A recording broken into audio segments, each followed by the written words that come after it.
கர்த்தருடைய பரிசுத்த நாமத்திற்கு ஸ்தோத்திரம். ஆண்டுடைய நாமத்தை குறித்து நம்ம தியானித்துக் கொண்டிருக்கிறோம். இன்னைக்கு நம்ம தியானிக்க இருக்கிற நாமம் எல் நாஷ், மன்னிக்கிற தேவன். ஜெபத்தோடு இந்த செய்திக்குள்ளே கடந்து செல்லும்.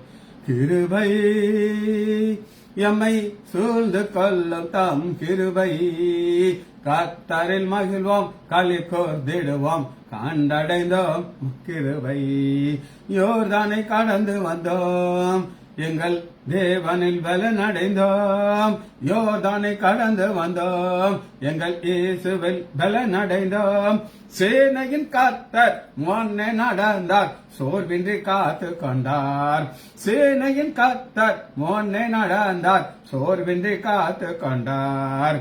கிருபை எம்மை சூழ்ந்து கொள்ளும் தாம் கிருபை, கர்த்தரில் மகிழ்வோம் களி கோர்ந்திடுவோம், கண்டடைந்தோம் கிருபை. தேசமே பயப்படாதே, எங்கள் தேவன் கிரியை செய்கிறார். தேசமே பயப்படாதே, எங்கள் இயேசு கிரியை செய்கிறார்.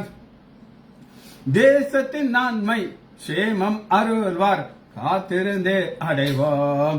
தேசத்தின் நன்மை சேமம் அருள்வார், காத்திருந்தே அடைவோம். கிருபை எம்மை சூழ்ந்து கொள்ளும் தாம் கிருபை, கர்த்தரில் மகிழ்வோம் களி கோர்ந்திடுவோம், கண்டடைந்தோம் கிருபை. கர்த்தர் இவ்வாண்டினிலே பெரும் காரியம் செய்திடுவார். கர்த்தர் இவ்வாண்டினிலே பெரும் காரியம் செய்திடுவார். காத்து தவிக்கும் உள்ள மகிழும் கர்த்தரை வாழ்ந்திடுவார். கிருபை எம்மை சூழ்ந்து கொள்ளும் தாம் கிருபை, கர்த்தரில் மகிழ்வோம் களி கோர்ந்திடுவோம், கண்டடைந்தோம் கிருபை. ஆண்டுகள் நான்மையினால் முடி சூழ்ந்து வளம் பெருக, ஆண்டுகள் நான்மையினால் முடி சூழ்ந்து வளம் பெருக. தேசத்தின் மீதே காண்களை வைத்தே பாசமாய் நோக்கிடுவார். தேசத்தின் மீதே காண்களை வைத்தே பாசமாய் நோக்கிடுவார். கிருபை எம்மை சூழ்ந்து கொள்ளும் தாம் கிருபை, கர்த்தரில் மகிழ்வோம் களி கோர்ந்திடுவோம், கண்டடைந்தோம் கிருபை. ஜாதி ஜனங்களையும் வந்து மோதி அசைத்திடுவார். ஜாதி ஜனங்களையும் வந்து மோதி அசைத்திடுவார். காத்து தவிக்கும் உள்ள மகிழும் கர்த்தரை வாழ்ந்திடுவார். காத்து தவிக்கும் உள்ள மகிழும் கர்த்தரை வாழ்ந்திடுவார். இயேசுவின் நாமத்தினாலே ஜெபங்கள் பிதாவே, ஆமென். கர்த்தருடைய பரிசுத்த நாமத்திற்கு ஸ்தோத்திரம். பாலசுந்தரி பிரைஸ் லார்ட், லீலா அம்மாள் பிரைஸ் லார்ட், நாகரத்னம் அம்மாள் பிரைஸ் லார்ட்.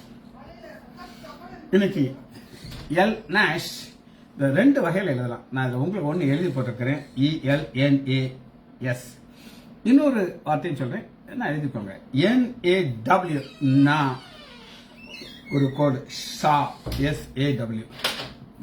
எல் நாஷ் அப்படின்னு சொல்லலாம், எல் ஷா அப்படின்னு சொல்லலாம். ரெண்டு வகையும் அதை உச்சரிக்கும். இதுக்கு என்னன்னா மன்னிக்கும் தேவன், த ஃபர்கிவிங் காட். ஆண்டவருக்கு கோடான கோடி நாமங்கள் இருக்கின்றன. அப்படிதான் பைபிள் இருக்கு, கோடான கோடி நாமங்கள். எல்லாவற்றிலும் ஒரு அடிப்படையான ஒரு நாமம் இதான். இந்த நாமம் இல்லைன்னா மற்ற நாமத்தை நம்ம யூஸ் பண்ண முடியாது. திரும்ப சொல்றேன், எத்தனையோ நாமங்கள் இருக்கு. சர்வ வல்லவர்கிற நாமம் இருக்கு. அந்த சர்வ வல்லவருடைய நாமத்துக்கு முன்னாடி நீங்க ஒரு பெரிய பாவியா போய் நின்றீங்கன்னா தூணை தூக்கிட்டு போயிடுவார். அந்த சர்வ வல்லவருக்கு முன்னாடி நம்ம நிற்கிறதற்கு ஒரு பேசிக் தகுதியை அவர் கொடுக்கிறார். அதான் இதான் எனக்கு ரொம்ப ஒரு சந்தோஷமான ஒரு காரியம். ஆண்டவருக்கு 1000 நாமங்கள் இருக்குது, கோடி நாமங்கள் இருக்குது. ஆனா எல் நாஷ், மன்னிக்கிற தேவன்கிற நாமம் தான் எல்லாத்துக்கும் அடிப்படை. இந்த நாமம் இல்லைன்னா நான் போச்சு. இந்த நாமத்தை அவரே சொல்லுகிறார். எப்படி சொல்லுகிறார் அப்படின்னு நீங்க கேட்டீங்கன்னா, யாத்ராகமம் 34வது அதிகாரம் 7வது வசனம். யாத்ராகமம் 34:7. 1000 தலைமுறைக்கும் இரக்கத்தை காக்கிறவர். 1000 தலைமுறைக்கு இரக்கத்தை காக்கிறவர். ஆண்டவருடைய ஒரு பெரிய குணாதிசயம் என்ன அப்படின்னு கேட்டீங்கன்னா, அவர் ஒரு தலைமுறையை பார்க்க மாட்டாரு, 1000 தலைமுறையை பார்க்கிறார். சரி, அடுத்து பாருங்க. அக்கிரமத்தையும் மீறுதல்களையும் பாவங்களையும் மன்னிக்கிறவர். அவர் 5வது வசனத்திலிருந்து பார்த்தா தான் இவங்களுக்கு புரியும். யாத்ராகமம் 34:5 கர்த்தர் ஒரு மேகத்தில் இறங்கி, மேகம் அவருடைய வெஹிக்கிள், இதை குறித்து நம்ம பெரிய செய்தி கேட்டாச்சு. அந்த வெஹிக்கிள் வர்றார், இறங்கி அங்கே அவன் அருகே நின்று, மோசே அருகே நின்று கர்த்தருடைய நாமத்தை கூறினார். அவர் தனது நாமத்தை கூறுகிறார். மோசேக்கு நான் இருக்கிறவராக இருக்கிறேன்னு சொல்லி சொன்னார். யெகோவாங்கிற தேவன் நாமத்தை சொன்னார். இப்ப 34வது அதிகாரம் போது தன்னுடைய குணாதிசயத்தை காட்டுறார். இப்ப நான் மன்னிக்கிற தேவன், எதெல்லாம் மன்னிப்பேன் அப்படின்னு சொல்றாரு. 3 காரியத்தை நம்ம பார்க்கிறோம். அக்கிரமம் எல்லாத்தையும் ஆண்டவர் ஒழுங்கும் கிரகமா பண்றார். ஒழுங்கும் கிரகமா தான் ஆண்டவர் செய்கிறார். ஆனா சாத்தா அந்த ஒழுங்கு எல்லாத்தையும் களைச்சு போட்டுட்டு அக்கிரமத்தை உண்டு பண்ணிடுறான். ஒழுங்குக்கு ஆப்போசிட், அக்கிரமத்துக்கு ஆப்போசிட் அக்கிரமம். ஒரு பையன் இருக்கான், அவன் ஒரு பாஸ்டருடைய மகன். இந்த பாஸ்டருடைய மகனுக்கு ஷார்ட்டா பெரிய கோடீஸ்வரனா ஷார்ட் பீரியட் அவன் ஒரு மந்திரவாதிட்ட போய், எனக்கு ரொம்ப ஸ்பீடா ஒரு பணக்காரன், நீ எனக்கு ஹெல்ப் பண்ண முடியுமா? அவன் சொல்றான், நான் உனக்குள்ள ஒரு ஆவியை அனுப்புவேன். அந்த ஆவி உனக்குள்ள வந்த உடனே உனக்கு ஒரு பயங்கர ஸ்ட்ரென்த் வரும். எனக்கு எந்த ஆவினாலும் நீ அனுப்பு, ஆனா என் வாழ்க்கையில நான் பணக்காரனாகும், அதான் என்னுடைய எய்ம். இப்ப இவனை ஒரு சுடுகாட்டுக்குள்ள வர வச்சுட்டு நிறைய மந்திரங்கள் சொல்லி ஒரு பாம்பினுடைய ஆவியை இவனுக்குள்ள அனுப்புறான். அந்த ஆவி அவனுக்குள்ள வந்துருச்சு.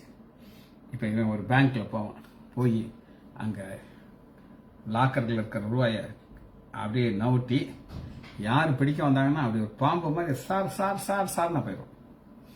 இவனுடைய வாழ்க்கை இப்பதான் இந்த ஒழுங்கா இருந்த வாழ்க்கை அக்கிரமமா மாறிடுச்சு. எப்படி மாறிடுச்சு அப்படின்னு கேட்டீங்கன்னா, எல்லாரும் உட்காந்து சாப்பிட்டு இருப்பாங்க. திடீர்னு அந்த ஆவி அவனை கூப்பிடும், காம். அந்த இடத்துல எல்லாத்தையும் போட்டுட்டு அப்படி போத்துன்னு விடுவான், பாம்பு மாதிரி சார் சார் சார் சார்னு போயிடும். இது மலேசியால நடந்ததுன்னு சொல்லி சாம் ஜெபத்ரி பிரதர் தன்னுடைய சாட்சியில சொல்லுவார். அவரு அந்த மீட்டிங்க்கு இந்த வாலிபன் 3 ரோட உட்காந்துருக்கான். ஸ்மார்ட்னா அவர் சொல்ல ஒரு டிஷர்ட்டை போட்டு அவ்வளவு ஸ்மார்ட்டா உட்காந்துருக்கான்.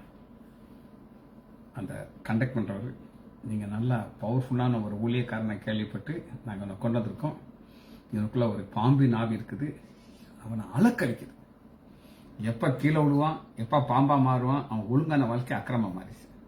அவர் ஜெபம் பண்ண உடனே அந்த ஆவியை அலக்கழிச்சிட்டு போயிடுச்சுன்னு சொன்னார். சரி, அப்ப ஃபர்ஸ்ட் நம்முடைய தேவன் மன்னிக்கிற தேவன். இந்த மன்னிக்கிற தேவன்கிற ஒரு கான்செப்டை இது அவர் தான் தன் நாமத்தாக சொல்கிறார். மீறுதல், இந்த மீறுதல் என்ன அப்படின்னு கேட்டீங்கன்னா, ஆண்டவர் எல்லாத்தையும் ஒரு கோடு போட்டு வச்சிருக்கிறார். இதை மீறக்கூடாது, இங்க மீறி அங்க போகக்கூடாது. பல உதாரணங்கள் சொல்லலாம். நான் ஒரு உதாரணம் சொல்றேன். எங்க ஹாஸ்பிட்டல்ல கீழே பிரேயர் ஹால் இருக்கு. முன்னாடி அங்கதான் அந்த ஃபிங்கர் பிரிண்ட் வைப்பாங்க, இப்ப மாத்தி மேல கொண்டாங்க. அங்க ஒரு வேலை செய்யற தம்பி ஃபிங்கர் பிரிண்ட் வச்சுட்டு இருக்கும்போது ஒரு பொண்ணு வர்றான். அவன் நான் வர்றத பார்க்கலாம், அவன் தோலை ஒரு தட்டு தட்டுறான். தட்டிட்டு டாய் அப்படின்னு அப்படி சிரிச்சுட்டு அவனை ஒரு குழுக்குறான். அவன் பாவம் நெளியிறான். நான் பையன் அந்த பொண்ணுட்டு சொன்னேன், என்னை பார்த்தோன்னு டென்ஷன் ஆயிட்டான். ஏமா ஒருத்தன் ஓன் தோல்ல அப்படி கையப்பட்டா நீ ஒத்துக்கிடுகான்னு கேட்டேன். சும்மா இருந்த பையனை நீ இப்படி செய்த தப்பு அப்படின்னு சொன்னேன். இதைத்தான் நம்ம பார்க்கிறோம். அக்கிரமம். அந்த பெண் வாழ்க்கையில சில ரூல்ஸ் அண்ட் ரெகுலேஷன் இருக்கு, நீ இப்படித்தான் இருக்கலாம் இப்படி. ஆனா அவ கண்டுக்கிட மாட்டேங்கிறான். ஏன் அப்படின்னு நீங்க கேட்டீங்கன்னா, அந்த இடத்துல நான் வருவேன் அவன் நினைக்கிறேன். அதனால அவன் நினைக்கிறான், அந்த லைனை மீறுதான். அது கொஞ்சம் தொடர்ந்து போனா அவன் வாழ்க்கையை சீரழிஞ்சிடும். சரி, இது 2வது மீறுதல். 3வது பாவம். இந்த பாவம்ங்கிறது என்ன அப்படின்னா, குறி தவறிய அம்பு.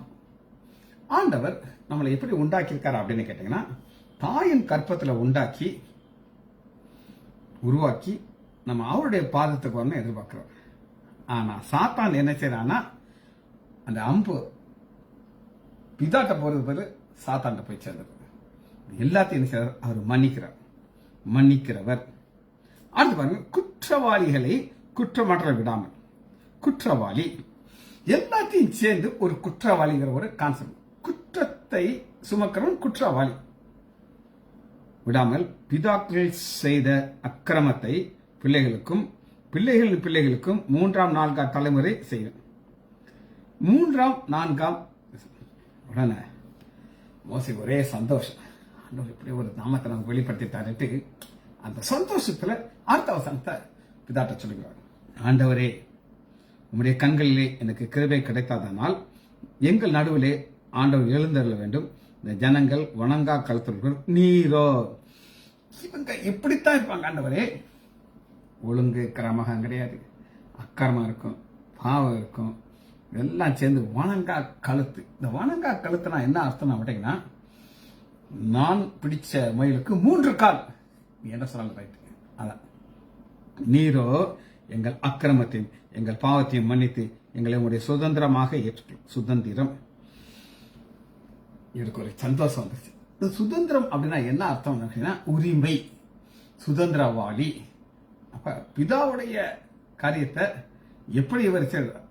ஹேர்மாட்டியோ டீச்சர் அழகா போட்டிருக்காங்க, எழுதிக்க. ஹேர்மாட்டியோ இதான் ஒரு கிரேக்க வார்த்தை. Very good teacher. அப்ப ஆண்டவர் எங்களுக்கு பாவத்தை மன்னித்து எங்களுக்கு உடைய சுதந்திரத்தை ஏற்றுக்கொள்ளும் என்றார். சரி, இது முதல் குறிப்பாக நம்ம பார்க்கணும். இப்ப நான் உங்களுக்கு திரும்ப நான் சொல்றேன், மன்னிப்பு என்பது ஒரு உயர்ந்த குணம். மன்னிக்கிறது லேசா, கஷ்டமானா ரொம்ப கஷ்டம். அந்த உயர்ந்த குணத்தை எல்லாத்தையும் அது இருக்காது.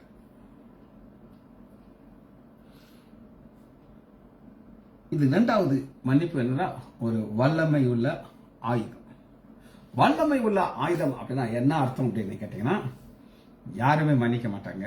ஆனா நீங்க மன்னிக்கும் போது ஆண்டவர் அதை சந்தோஷமாக அதை ஏற்றுக்கொள்வார். சரி, உலகம் என்ன சொல்லும் அப்படின்னு நீங்க கேட்டீங்கன்னா, நீ அவனை மன்னிக்காத. நம்ம குடும்பமும் அவங்க குடும்பத்துக்கும் பகை இருக்குது. ஒரு நாள் கூட நீ அங்க போய் என்ன செய்யக்கூடாது, இந்த வீட்டுக்குள்ள காலை வைக்கக்கூடாது.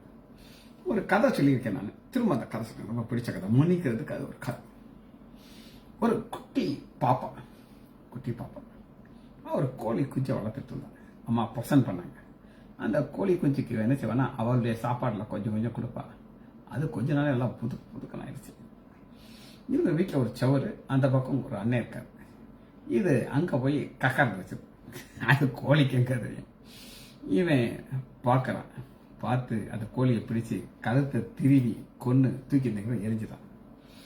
எரிஞ்சிட்டு அவன் ஃப்ரெண்ட்ஸ் 4-5 பேரை கூட்டு வந்து உட்கார வச்சுக்கிட்டான். ஏன்னா ஒரு பிரச்சனை வரப்போகுது, நம்ம அதை சால்வ் பண்றதுக்கு ரெடியா கொண்டு. அந்த பாப்பா வந்துட்டு அம்மா நடந்த சம்பவத்தை சொல்றாங்க. அந்த பாப்பா சொல்றாங்க, இது என்ன இருக்குப்பா, இதை நீங்க சமைச்சு கொடு. அந்த அண்ணனுக்கு நான் கேரியர்ல வச்சு சாப்பாடு கொடுக்குறேன், அவர் பாவம் கவலையில் இருப்பாரு அப்படின்ட்டு அந்த அம்மாவும் பாப்பா சொன்ன மாதிரி சமைச்சு ஒரு கேரியர்ல வச்சு கொடுத்துருச்சு. இவ தூக்கிட்டு அந்த வீட்டுக்கு போறான். அவங்க எல்லாம் சண்டைக்கு வர போறாங்க, கம்பெடுத்து வர போறாங்க, சாப்பாடோட வர்றாங்க.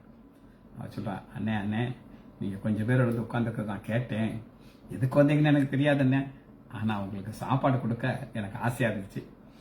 நான் வளர்த்த கோழி இருக்குல்லனே, அது தானாவே செத்து போச்சனே. அந்த பொண்ணு எப்படி அதை அழகா மறைக்கிற பாருங்க. எனக்கு கவலை இல்லை, ஆனா நீங்க கவலைப்படுவீங்களே. அவங்க எல்லாம் அப்படியே கண்ணீர் விட்டு அழுகிறாங்க. ஸோ இந்த பொண்ணு என்ன அழகா இந்த பாவத்தை, நாங்க செய்த பாவத்தை அவ மன்னிக்கிறார். இதற்கு வசனத்தை நீங்க பாத்தீங்கன்னா, ரோமர் 12வது அதிகாரம்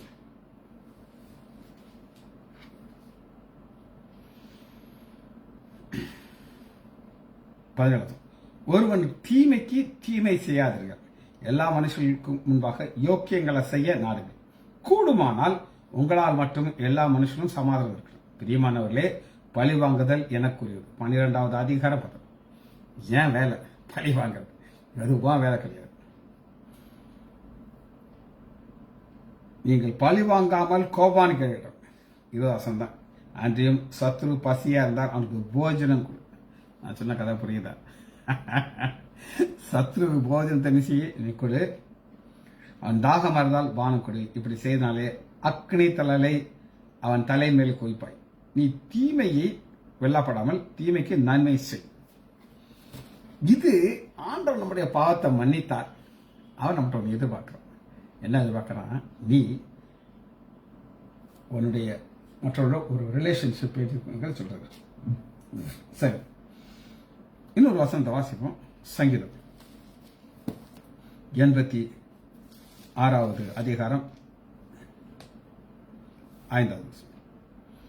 ஆண்டவரே, நீர் நல்லவரும் மன்னிக்கிறவரும், உம்மை நோக்கி கூப்பிட யாருமே மிகுந்த இரக்கம் உள்ளார். ஃபர்ஸ்ட், நீ நல்லவர். ஏன் நல்லவர் அப்படின்னு சொல்லியிருக்குன்னா, மோசமான நம்மளை தான் தெரிந்து கொள்கிறோம். ஏற்கனவே உங்களுக்கு சொன்னேன், இந்த நாமத்திற்கு எவ்வளோ ஒரு முக்கியமானது ஒரு நாமம்னா, ஆண்டோடைய கோடிக்கணக்கான நாமத்திற்கு இதுதான் சிகரம். இந்த நாம மட்டும் இல்லைன்னா எல்லாமே அவுட் ஆயிடும்.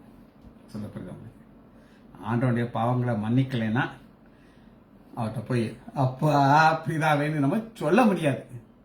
ஏன்னா நம்மளை பார்த்து பாவின்னு சொல்லி தூரத்தை போட்டுருவார். ஆண்டவர் நீ நல்லவர், மன்னிக்கிறவர், உம்மை நோக்கி கூப்பிடல யாரும் கிருபை. இந்த கிருபைங்கிறது என்ன அப்படின்னு கேட்டீங்கன்னா, என் நாமத்தை நீ புரிந்து கொள்ளணும், என் நாமத்தை நீ அறிந்து கொள்ளணும், என் நாமம் உனக்கு சந்தோஷத்தை கொடுக்கணும். இதுதான் நல்லவர். சரி, இன்னொரு வசனத்தை வாசிக்க போயிடும். மீகா எடுத்துக்கோங்க. 10:80.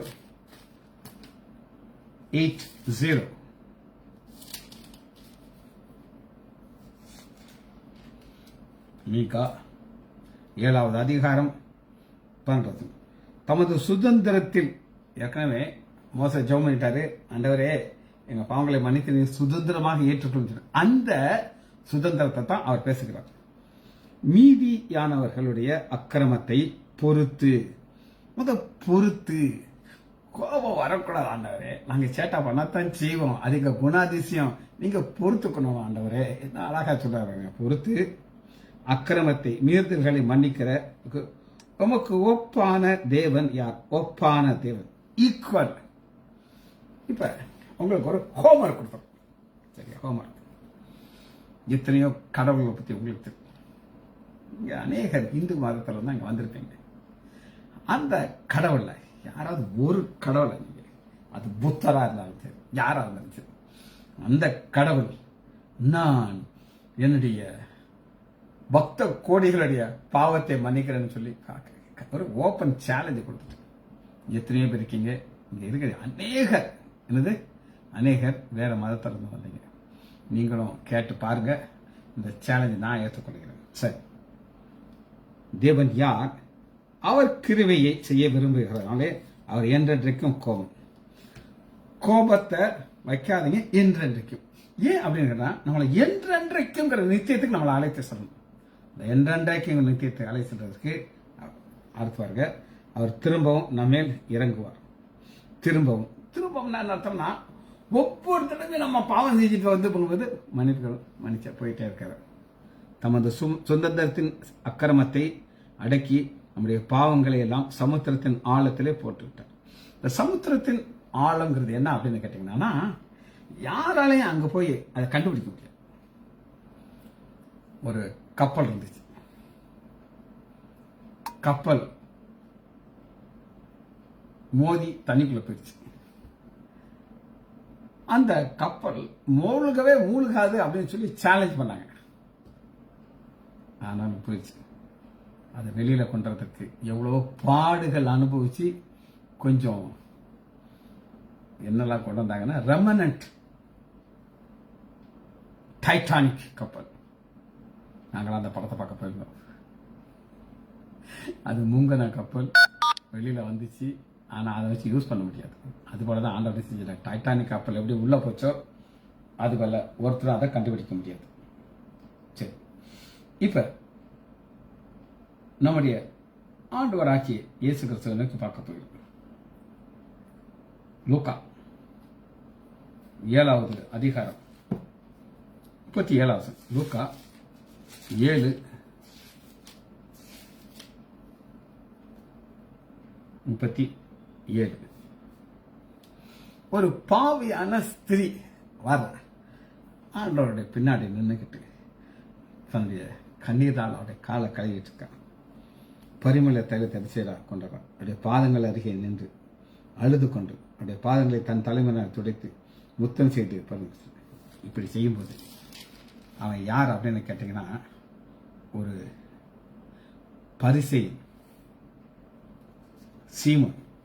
இந்த சீமோன் ஒரு குஷ்டரோகியா இருந்தான்னு சொல்லி நான் சொல்லியிருக்கேன். அதான் வாசிப்போமா, மார்க் 14வது அதிகாரம் 3வது மார்க் 14:3. அவர் பெத்தானியாவிலே குஷ்டரோகியா இருந்த சீமோன் வீட்டிலே போஜனம் பண்ணுகையிலே ஒரு ஸ்திரீ வெளியேறப்பட்டது. மார்க்கு கரெக்டா சொல்லிட்டாரு. இவன் குஷ்டரோகி, இவன் பாவத்தை ஆண்டவர் மன்னிச்சு இவன் நோயிலிருந்து சுகத்தை கொடுத்து இவ்வளவு நாள் வெளியில இருந்தவனை வீட்டுக்குள்ள கொண்டு வந்து வச்சிருக்காரு.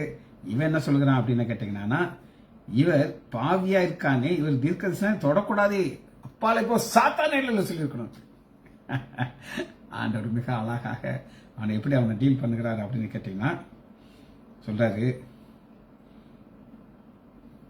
ஒரு உதாரணம் சொல்றாரு. 2 பேர் இருக்காங்க. ஒருத்தருக்கு 500 வெள்ளிக்காசு, ஒருத்தருக்கு 50. யார அதிகமாக அன்பா இருப்பான்னா சொல்றாரு, அதிகமாக கொடுத்தவன்ட்ட தான். இப்ப சொல்றாரு, நான் வீட்டுக்கு வந்தேன், எனக்கு தண்ணி கொடுக்கல, ஆனா இவன் தன்னுடைய கண்ணீரினாலே என் பாதத்தை கழுவினாள் அப்படின்னு சொல்லிட்டு என்ன சொல்லுகிறான்னா 49வது அப்பொழுது கூட அந்த பந்தி உன் பாவம் மன்னிக்கப்பட்டது. 48 மன்னிக்கிறதுக்கு இவன் யார் அப்படின்னு சொல்றாங்க. இவன் யார்? அதுக்கு பதில் பார்ப்போமா? மத்தேயு 9வது அதிகாரம் 2வது வசனம் 9:2. திமிர்வாதனக்காரர் கொட்டும் போதும் இதே தான் சொல்றாரு. அவங்க சொன்னாங்க, இவன் தேவ தூஷணம் சொல்லுகிறான். அப்ப தேவ தூஷன்னா தேவனால் மாத்திரம்தான் பாவத்தை மன்னிக்க முடியும். நான் குமாரனாகி இயேசு கிறிஸ்து என்ன சொல்லுகிறார் அப்படின்னு கேட்டீங்கன்னா, உன் படுக்கையை எடுத்துக்கொண்டு நடந்துட்டான். எது லேசுப்பாங்கிறார். ஆண்டவராகி இயேசு கிறிஸ்துவுக்கு பாவத்தை மன்னிக்கிற வல்லம் என்று 2 விஷயத்தை ப்ரூவ் பண்ணிட்டார். சங்கீதம் 99வது அதிகாரம் 8வது சங்கீதம் 99:8. எங்கள் தேவனாய கர்த்தாவே, நீர் அவர்களுக்கு உத்தரவு அருளீர், நீர் அவர்களுக்கு கிரியல் நிமித்தம் சரி கட்டினீர், அவர்களுக்கு மன்னிக்கிற தேவனா இருக்கிறது. மன்னிக்கிற தேவனா இருக்கும்போது நீங்க பணியணும். 9வது எவ்வளவுக்கு ஆண்டவராகிய இயேசு கிறிஸ்து நம்மளை பணிந்து பணிந்து பணிந்து இருக்கிறோமோ அவர் அதை நம்மளை ஆசீர்வதிக்கிறார். இதுல முதல் வசனத்தை பாருங்க, கர்த்தர் ராஜரீகம் பண்ணுகிறார், சீயோனிலே பெரியவர், அப்படிப்பட்டவர் மகத்துவம் உள்ள நாமத்தை துதிப்பார்களாக, அது பரிசுத்தம் உள்ளது. அந்த நாம எல் நாஷ் நம்ம துதிக்கிறோம்.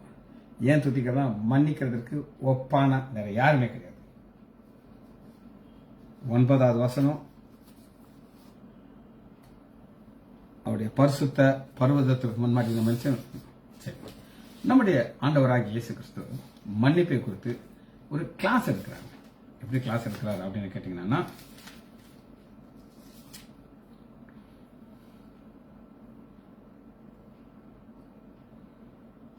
மத்தேயு 6வது அதிகாரம் 44. நான் உங்களுக்கு சொல்கிறேன், சத்துருக்களை சிநேகியுங்கள், சபிக்கிறவர்களை ஆசீர்வதியுங்கள், பாயக்குகளுக்கு நன்மை செய்யுங்கள், நிந்திக்கிறவர்களுக்கு ஜெபம் பண்ணுங்க.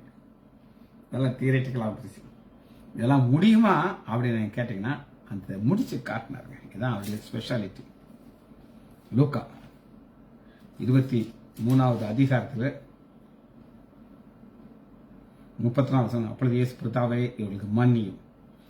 என்னன்னாலும் அவர் சொன்னாரோ எல்லாரும் இங்கதான் மன்னியும் சொன்னார்.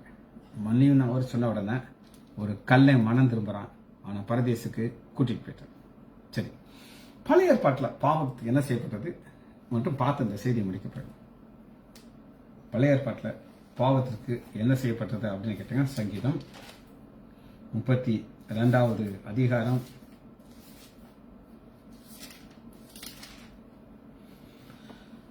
1 வசனம், எவனுடைய மீறுதல் மன்னிக்கப்பட்டது, எவனுடைய பாவம் மூடப்பட்டது.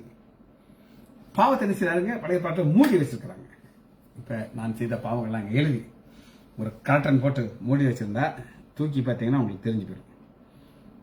ஆனா வெளிப்படுத்துதல் 1வது அதிகாரம் 6வது வசனத்துல நம்முடைய பாவத்தினுடைய நிலைமை என்ன அப்படின்னு கேட்டீங்கன்னா, வெளிப்படுத்துதல் 1வது அதிகாரம்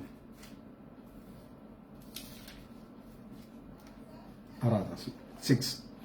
நம்மிடத்திலே அன்பு கூறுங்க, தமருடைய இரத்தத்தினாலே நம்முடைய பாவங்களை நம்மளை கழுவி.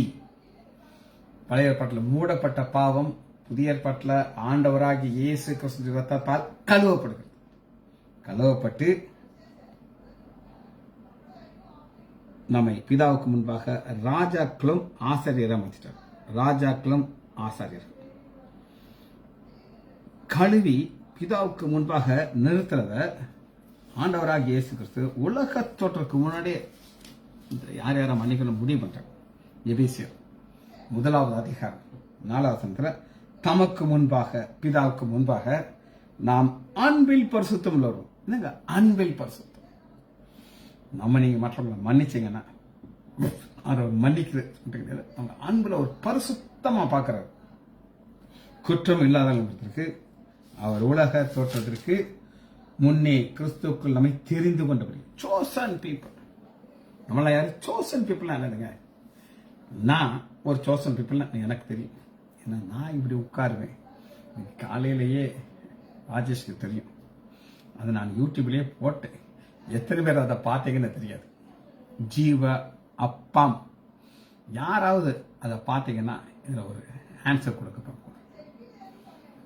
நான் காலையில் என்னுடைய வேலையை 5:30 மணிக்கே ஊழியத்தை ஆரம்பிச்சிட்டேன். ராஜேஷ் என் கூட இருந்தார். 5:30க்கு என் வீட்டை விட்டு போனேன். 5:45க்கு போய் சேர்ந்து ஒரு மெசேஜ் கொடுத்து அதை யூடியூப்லேயே அப்ளை பண்ணியாச்சு.